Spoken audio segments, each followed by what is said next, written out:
Pues bienvenido. ¿Nos Encantado. ¿Nos cuentas en resumen un poco de tu investigación?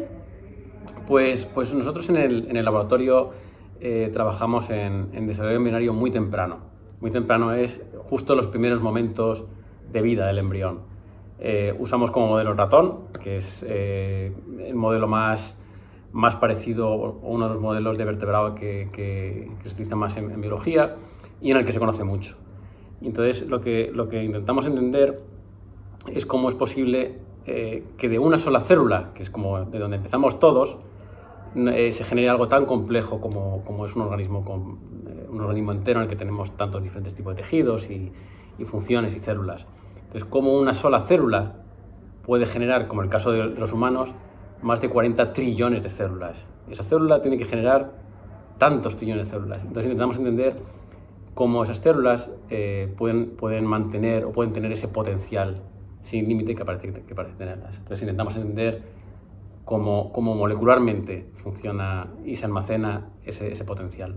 ¿Te ha llevado a elegir esta área de estudio dentro de la biología? Pues imagino que un poco por azar. A veces uno no sé si decide muy bien lo que quiere investigar, pero siempre tuve mucha curiosidad por células embrionarias y recuerdo que el momento que dije me quiero dedicar a esto fue cuando Yamanaka, que es uno de los pioneros en obtener células inducidas pluripotentes, son células que son adultas, pero mediante un protocolo es capaz de rejuvenecerlas como en el tiempo para que se parezcan a las células embrionarias.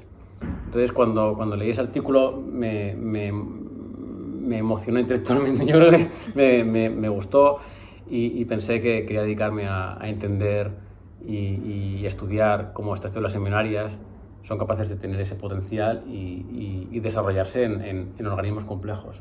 Exacto. Además del potencial tiene para solucionar ciertas enfermedades. Además, eso, el descubrimiento de estas células inducidas pluripotentes pues ha abierto una nueva vía de investigación que esperemos que en el futuro permita tratar muchas enfermedades de una forma que hasta ahora no se podía.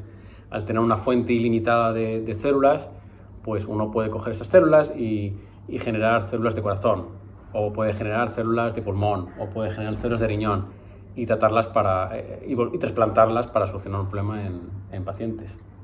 Algo que espero que veamos en el futuro. Exacto. Y en realidad la investigación básica alimenta esta investigación más aplicada. Sí, completamente. Yo soy investigador básico y soy un defensor de la investigación básica. Creo que es básico hacer investigación básica para que quizá otros pues hagan investigación aplicada, pero primero si queremos solucionar un problema tendremos que entender cómo funcionan las cosas. ¿Y que la ciencia es un mundo tan competitivo? ¿En qué ha influido la ciencia en tu vida? En todos. Porque ahora estás en Bethesda. Ahora estoy en Estados Unidos, en Washington, en Bethesda, y la ciencia me ha influido en todos los aspectos de mi vida. Siempre, la verdad es que sí, todas las decisiones importantes que he hecho en mi vida, al final la ciencia ha tenido algo que ver. Me he movido mucho, he ido a diferentes países, he estado aquí, allí.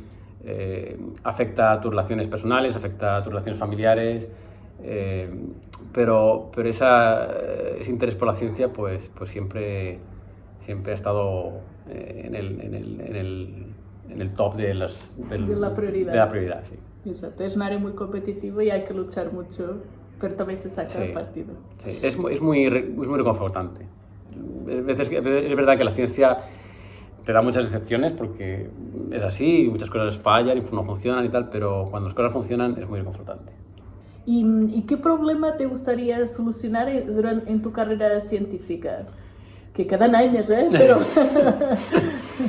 Pues yo creo que en este sentido que estaba diciendo, que quiero entender cómo estas células embrionarias tan tempranas son capaces de generar esos organismos tan complejos.